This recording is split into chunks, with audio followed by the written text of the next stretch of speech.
Jā. Tad es tiešām pamanu, ka tiešām tā ir cita kabīne.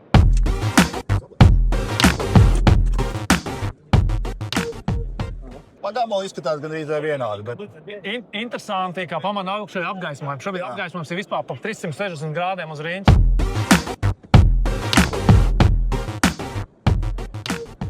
Naktī, principā, mēs redzam pilnīgi uz riņķa. Un tas apgaismojums tā smuki noslēpts, jā?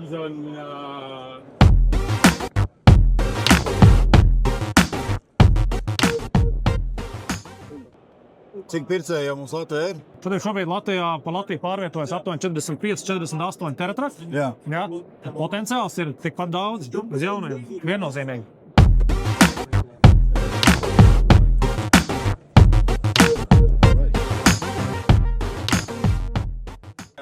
Kā saka, pieliejam pilnu māku. Ar 85-90% noslodzes visu dienu varam nostrādāt mierīgi 12 stundas.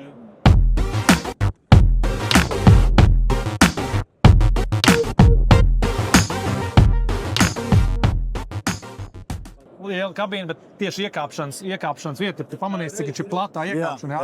Jā. Tas ir vienkārši iekāpt vecajā kabīnē, mūsdienu esošajā un tagad jau jaunajā.